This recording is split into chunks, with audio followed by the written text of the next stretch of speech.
नमस्कार, आपण पाहतात सह्याद्री लाईव्ह. यशस्वी महिलांच्या आयुष्याची यशोगाथा सांगणाऱ्या नवदुर्गा या मालिकेच्या चौथ्या भागात आपलं स्वागत.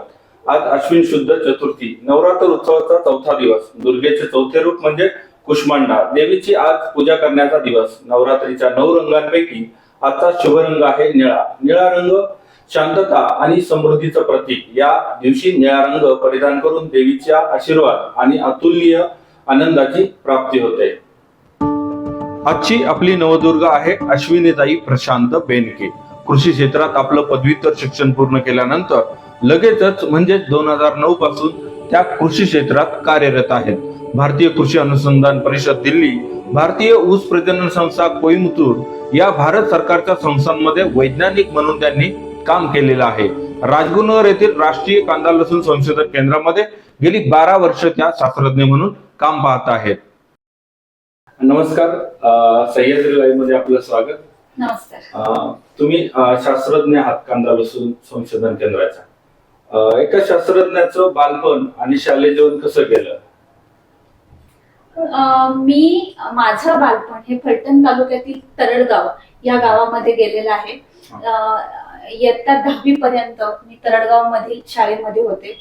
पहिली ते 4थी पर्यंत मी जिल्हा परिषद शाळा तरडगाव मधली तिथे माझं शैक्षणिक जीवन जे आहे ते मी घालवलेलं आहे. त्याच्यानंतर देखील हायस्कूल आहे जे एक प्रायव्हेट संस्थान चालवते, तर हायस्कूल देखील माझं सौ वेणुताई चव्हाण हायस्कूल तरडगाव इथेच गेलेलं आहे.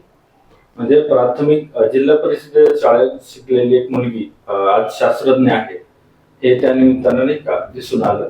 मग तुमचं शालेय जीवनाचा प्रवास तेव्हा कसा गेला काय?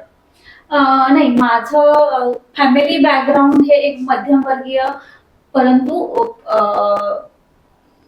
मध्यमवर्गीय फॅमिलीतलं आहे आणि सुसज्ज आणि चांगली फॅमिली असल्यामुळे मला असं काही कुठल्या कठीण परिस्थितीला सामोरं जावं लागलं नाही शालेय जीवनामध्ये कधी.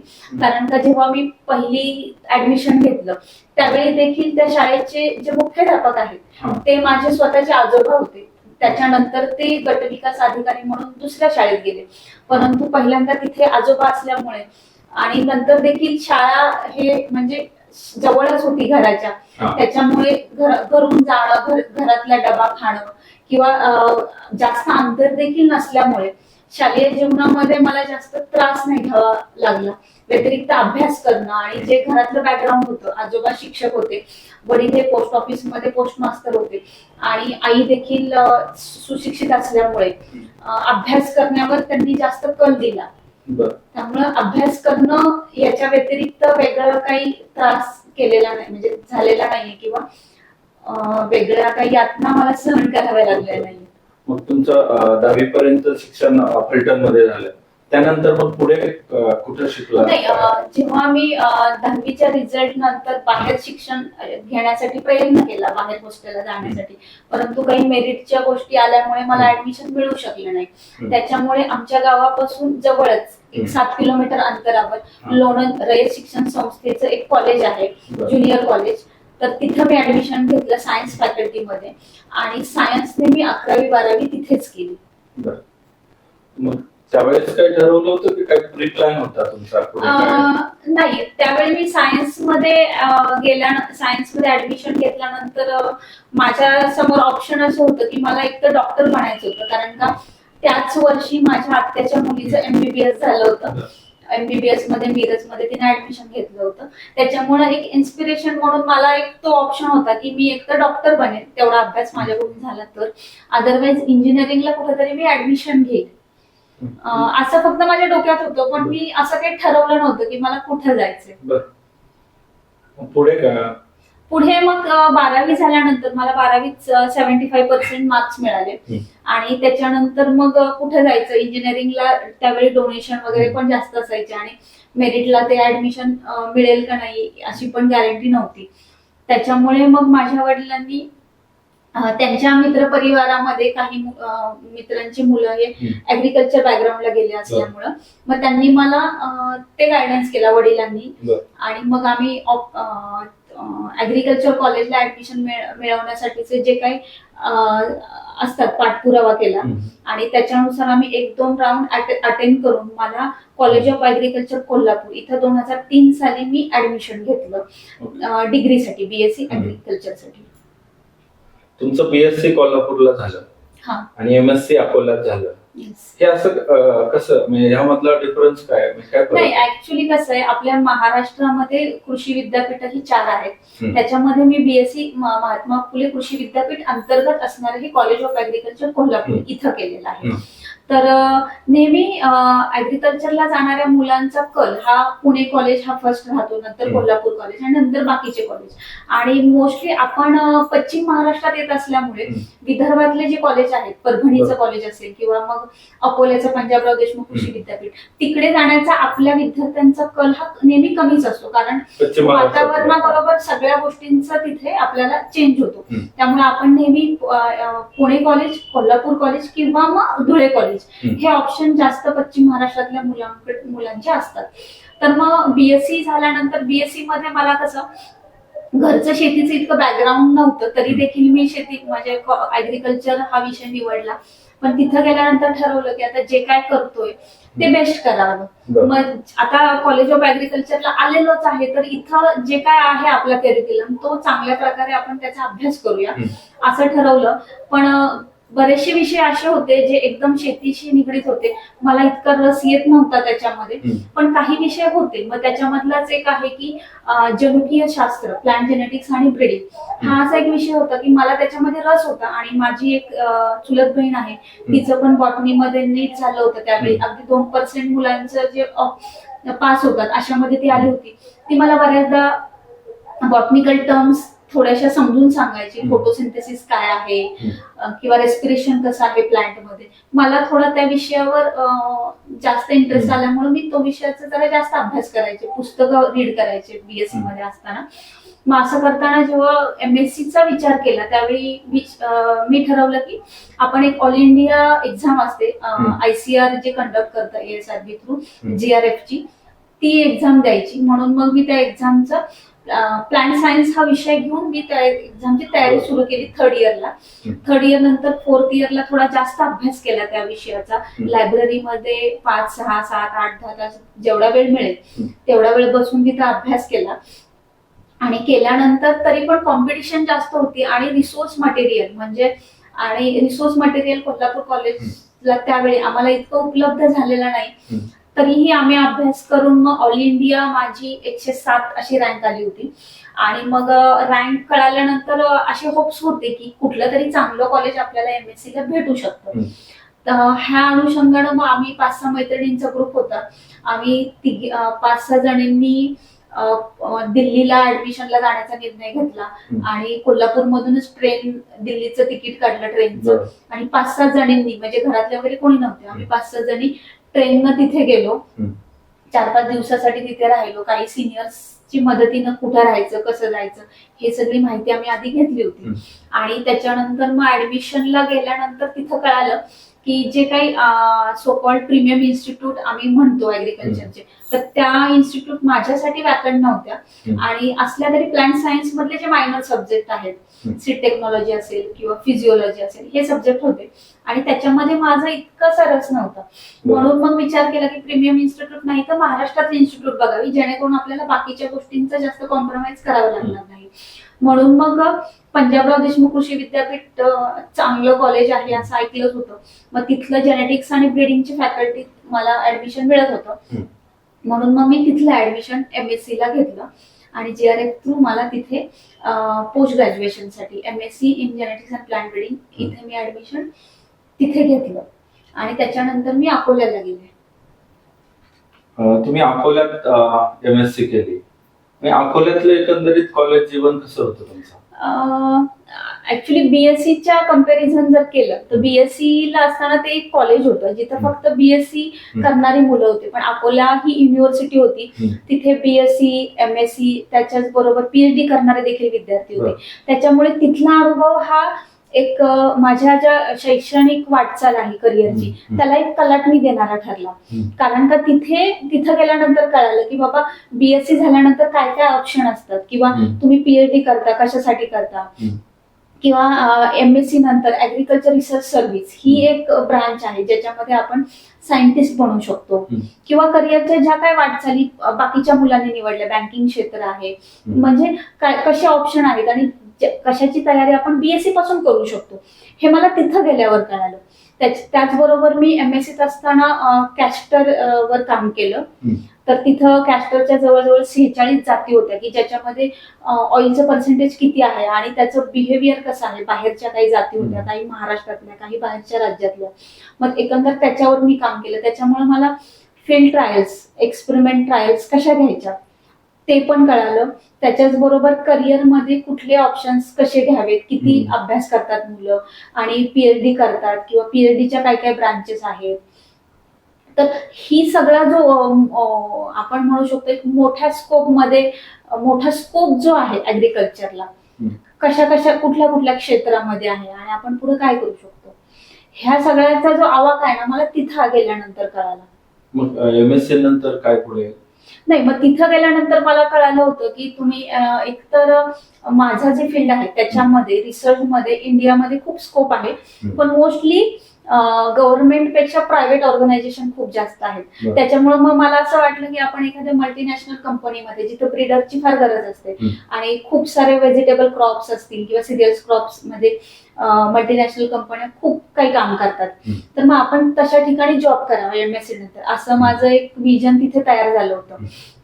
मग त्याच्यानंतर एमएससी नंतर जेव्हा मी घरी आले तेव्हा माझ्या गावापासून अगदी 20 किलोमीटर फलटणवर निमकर ऍग्रिकल्चर रिसर्च इन्स्टिट्यूट ही होती. मी वेबसाईटवर बघितलं घरी आणि त्याच्यानंतर त्यांना कॉल करून विचारलं की बाबा माझं एवढं एज्युकेशन आहे तर तुमच्या इथे काही ऑप्शन आहेत का. तर तिथून मला रिस्पॉन्स आला की तुम्ही एकदा व्हिजिट करा. तो पहिला जॉब होता आणि अक्षरशः मी एमएससी नंतर एक 4-5 दिवसात तिथे फोन केला होता घरी आल्यानंतर आणि ते बोलले तुम्ही व्हिजिट करा. मग मी व्हिजिटला गेले माझ्या आई बरोबर. तिथं डिपार्टमेंटचे हेड म्हणजे जे सगळं रिसर्च वर्क करतात ते विजेंद्र सिंग सर म्हणून होते. तिथं काय स्वरूपाचं काम होतं? तिथे मी गेल्यानंतर त्यांनी पहिल्यांदा माझा इंटरव्ह्यू घेतला. तुम्ही एमएससीत काय काम केलं, कुठली ट्रायल केली आणि तुम्हाला काय काय थेरॉटिकल नॉलेजवर थोडे क्वेश्चन केले आणि त्यांनी मला तिथे लगेचच बोलले की तुम्ही जॉईन करा म्हणून ऍज अ रिसर्च टेक्निशियन म्हणून तिथे जॉईन करा. आणि मग तिथं त्यांनी मला सॅफ्लॉवर काम दिलं आणि ज्युनियर सॅफ्लॉवर ब्रीडर म्हणून मी तिथे म्हणजे तरी काय. मग तिथे मी काय केलं, तिथं सॅफ्लॉवर म्हणजे करडई त्याच्यावरती आम्ही ज्या ऑल इंडिया कोऑर्डिनेटर प्रोजेक्ट तिथे होता चालू करडईचा, तर ती ट्रायल कंडक्ट केल्या. त्याचे वेगवेगळ्या जाती आहेत त्याचा परफॉर्मन्स कसा आहे त्याच्यावर स्टडी केला. त्याचबरोबर तिथे काही मेल्स करायला लाईन्स होत्या जे आपल्याला ऑनियन सॅफ्लॉवरचं हायब्रिड तयार करायला लागतात. तर सॅफ्लॉवरचं नॉन स्पायनी हायब्रिड म्हणजे ज्याला काटे नाही अशा करडईचं जे हायब्रिड आहे ते सगळ्यात पहिल्यांदा त्या इन्स्टिट्यूट मधून काढलं विजेंद्र सिंग सरांनी. तर त्यांच्या बरोबर काम केल्यामुळे ब्रीडिंग मध्ये प्रॅक्टिकल ऍप्लिकेबिलिटी कशी करायची आपल्या नॉलेजची ते मला तिथं गेल्यावर कळालं.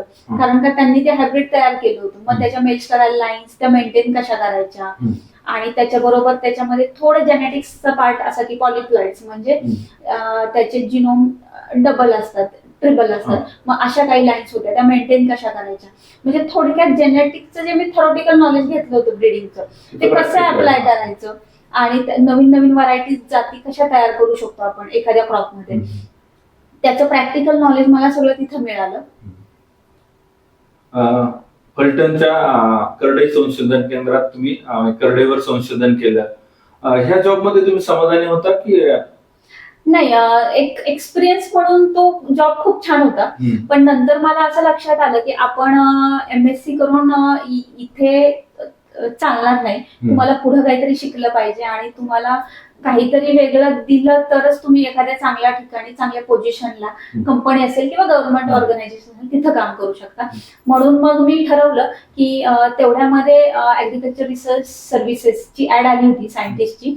मग मी ठरवलं होतं की आता हा जॉब आपण स्किप करून तिथे त्याची तयारी करायची चांगली. 1 महिन्याचा वेळ माझ्याकडे होता, मग चांगली तयारी केली आणि माझी प्री आणि मेन्स क्लिअर झाली. मीनवाईल मी राहुरीमध्ये पीएचडी साठी ऍडमिशन घेतलं, जेणेकरून पुढे आपल्याला चांगला जॉब सिक्युअर करता येईल अशा अनुषंगानं. परंतु तिथे मी 1 सेमिस्टर केल्यानंतर माझा ARS चा रिझल्ट आला आणि माझं इंटरव्ह्यू साठी सिलेक्शन झालं. मग पीएचडीतच मी इंटरव्ह्यूची तयारी करून पीएचडीच्या फर्स्ट सेमिस्टरच्या एंड पर्यंत माझा इंटरव्ह्यूचा पण रिझल्ट आला आणि शास्त्रज्ञ म्हणून माझी all India Indian council of agriculture research new Delhi यांच्या मार्फत जी परीक्षा असते ARS, तिथं माझं सिलेक्शन सायंटिस्ट म्हणून झालं. तर मग सिलेक्शनचं लेटर आल्यानंतर घरातले म्हणजे आमचं ठरलं की मग आता पीएचडी कंटिन्यू करायची का नाही. पण काही अशा गोष्टी होत्या की पीएचडी करण्यासाठी जे एक्सटेन्शन मिळतं ते जास्त मिळत नाही. मग राहुरी विद्यापीठाचे काही रूल्स होते, त्याच्यामुळे मग पीएचडी मी ब्रेक केली आणि ASRB ऍग्रिकल्चर रिसर्च सायंटिस्ट माझं जे सिलेक्शन झालं तिथे मी ट्रेनिंगला जॉईन केलं हैदराबादमध्ये 2011 मध्ये. आणि 2011 मध्ये ट्रेनिंगला जॉईन केल्यानंतर 2-3 महिने आम्ही हैदराबादमध्ये होतो. त्याच्यानंतर काही ट्रेनिंग, त्याच्यामधील 1 महिन्याचं जे ट्रेनिंग आहे फार्मरसाठी FET ट्रेनिंग, ते आम्ही उरळी कांचनला केलं. माझ्या बरोबर माझे 7-8 सायंटिस्ट कलिग्स होते आणि अशा तऱ्हेनं आम्ही 4 महिने जेव्हा सायंटिस्टचं ट्रेनिंग कम्प्लीट केलं त्याच्यानंतर आमचं पोस्टिंगची ऑर्डर आली आणि माझं पोस्टिंग हे sugarcane research breeding institute Coimbatore इथं माझं पहिलं पोस्टिंग शास्त्रज्ञ म्हणून झालं. आणि मी 2012 मध्ये डिसेंबरला कोयंबतूरला गेले. तुम्ही पहिल्यांदाच तुमची पहिली पोस्टिंग कोइंबतूरला झाली. कोइंबतूर जसं महाराष्ट्र आणि दक्षिण भारतात येते, मग ही महाराष्ट्राची संस्कृती आणि दक्षिण भारतातली संस्कृती तुम्हाला मॅच झाली कसं काय? शास्त्रज्ञ म्हणून पाहिलं तर ती इन्स्टिट्यूट हे सर्वांगीण अशी इन्स्टिट्यूट आहे. खूप सारं शिकण्यासारखं होतं. शास्त्रज्ञ खूप सारे सायंटिस्ट आणि खूप साऱ्या विविध त्यांच्याकडे जे वेगवेगळे जे गुण होते, वेगवेगळ्या डिसिप्लिन मधले खूप चांगले सायंटिस्ट तिथं काम करतात. त्यामुळे एक शास्त्रज्ञ म्हणून मी स्वतःला फार लकी समजते की मी तिथं माझं सिलेक्शन झालं पहिलं. परंतु जेव्हा आपण फॅमिलीचा आणि सांस्कृतिक दृष्ट्या जर विचार केला आपल्या कल्चरचा, महाराष्ट्रीयन कल्चरचा, तर तिथं थोडंसं आम्ही नर्वस झालो की माझ्या बरोबर माझ्या आईला तिथे यावं लागलं, माझ्या बरोबर ती राहिली. पण सर्व्हिसमध्ये 1, 2 वर्ष, 3 वर्ष इतके वर्ष ती माझ्या बरोबर राहू शकत नव्हती आणि तिचं पण सगळं लक्ष घरी लागायचं. इव्हन तो ती माझ्या बरोबर तिथे कोइंबतूरला आली होती. आणि दुसरं म्हणजे फूड हॅबिट्स पण फार वेगळ्या. आपण इडली डोस्यापर्यंत ते डायजेस्ट करतो, पण जेव्हा राईस आणि सांबार जेव्हा रोज आपल्या जेवणात येतं तेव्हा ते आपल्याला कुठेतरी चुकल्यासारखं होतं. आणि त्याच्यानंतर तिथे कसं होतं, कम्युनिटीमध्ये इव्हन स्टाफमध्ये पण जास्त करून तमिळ बोललं जातं. म्हणजे तुम्ही इंग्लिश आणि हिंदी बोलता पण ते फार लिमिटेड, हिंदी तर फार कमी, इंग्लिश बोलू शकता पण ते त्यांच्या लँग्वेज पटकन ग्रास्प करणं आणि बोलणं शक्य नाहीये आणि तेवढं मिसळणं पण जमत नाही जनरली.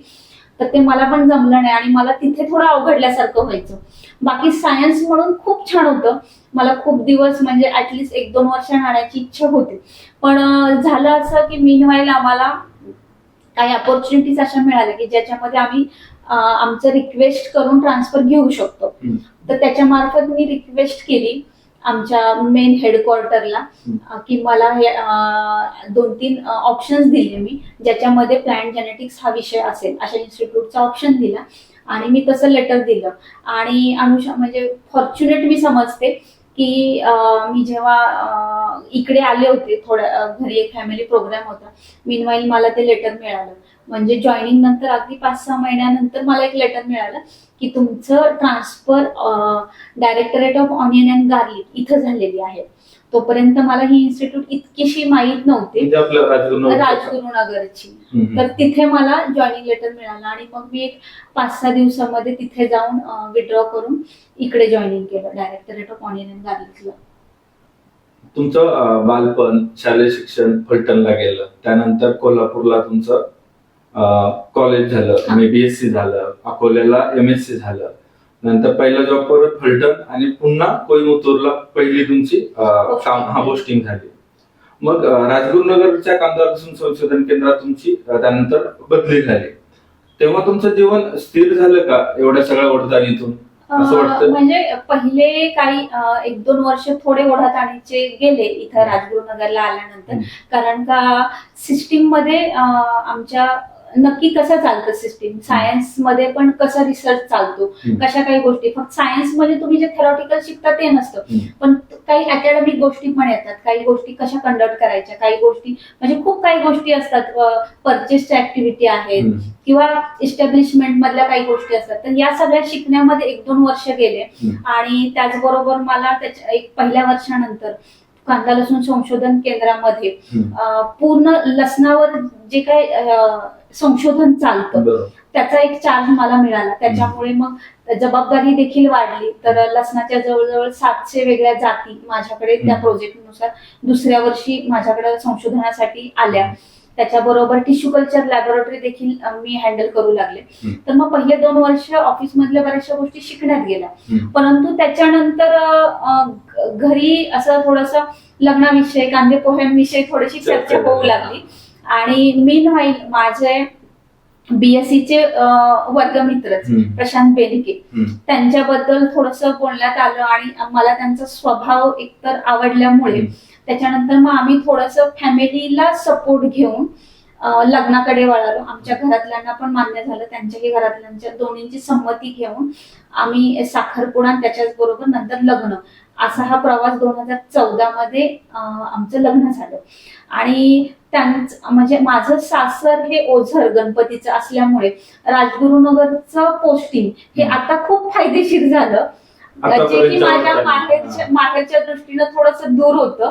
परंतु सासरचा जो आहे तो 1 तासाचा प्रवास आमचा, आणि इथले सगळे आमचे नातेवाईक जवळपास राजगुरुनगरचे असल्यामुळे राजगुरुनगरचं पोस्टिंग हे अगदी म्हणजे खूप कमी लोकांना असं भाग्य असतं की तुमचं घर, तुमचे सोशल लाईफ तुम्ही मेंटेन करून खूप चांगल्या ऑफिसरचा जॉब तुम्ही करू शकता.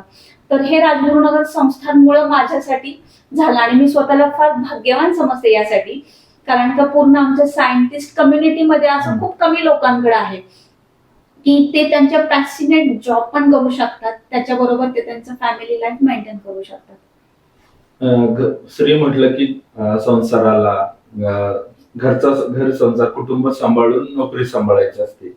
तुम्ही एक शास्त्रज्ञ आहात, मग तुम्ही शास्त्रज्ञाचा रोल आणि घरचा रोल कसा सांभाळता?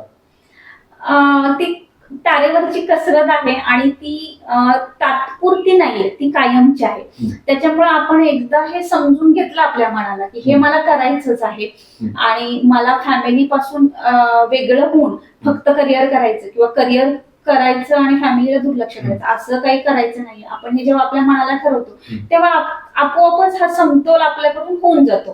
कारण का मुलांची जबाबदारी हे पण एक भाग्याचं आपल्यासाठी आहे, म्हणजे एक भाग्य आहे ते आपलं, कुणालाही हे भाग्य मिळत नाही. त्याच्याबरोबर तुम्हाला जॉब करणं, तर मग काय होतं एकदा आपण ते पॉझिटिव्हली ऍक्सेप्ट केलं की ते आपल्याकडून होऊन जातं.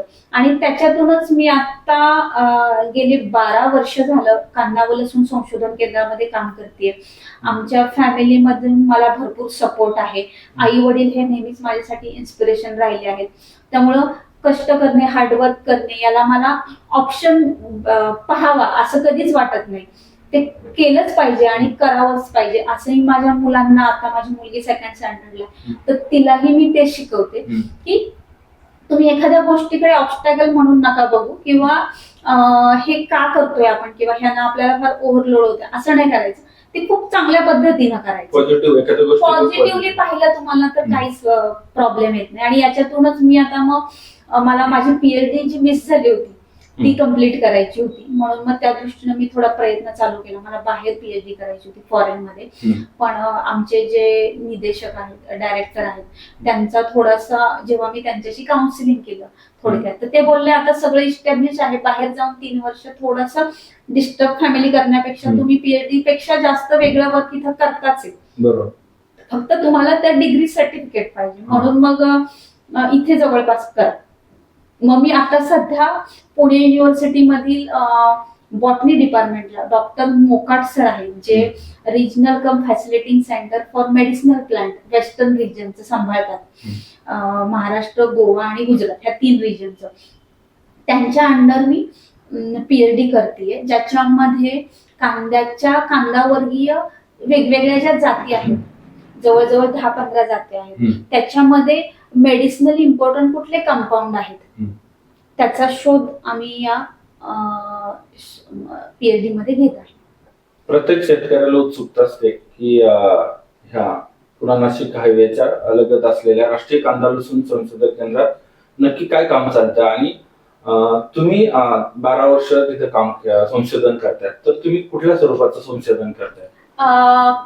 काय आहे, भारतीय कृषी अनुसंधान परिषद न्यू दिल्ली याच्या मार्फत हे आमचं इथं काम चालतं.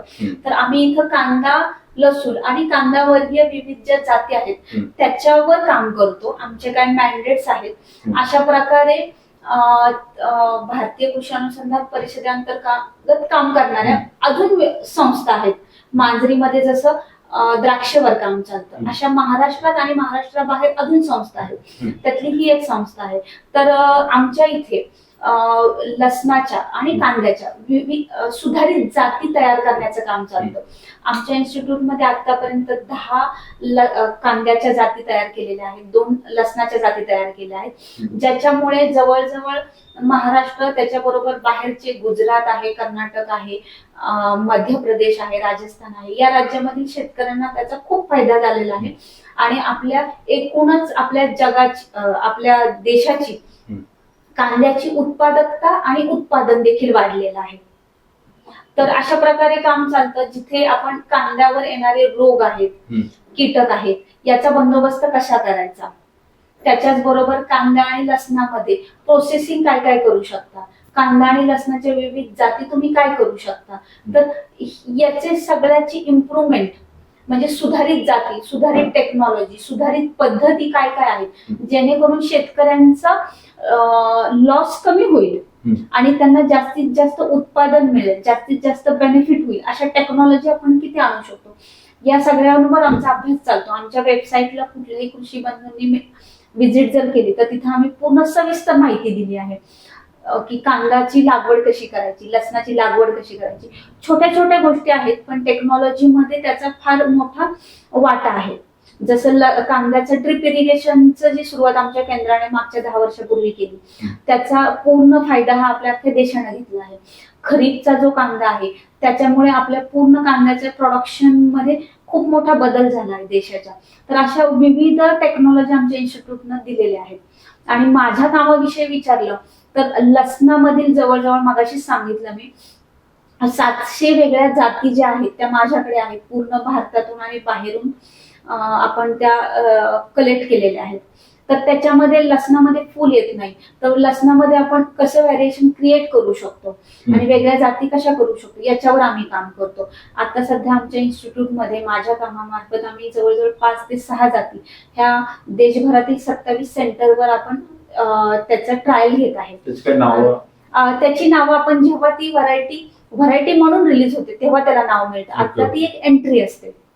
तर मग अशा जाती आमच्या विकसित करण्या पाईपलाईन मध्ये आहेत, ज्या काही पुढील वर्षांमध्ये त्या शेतकऱ्यांपर्यंत मिळतील.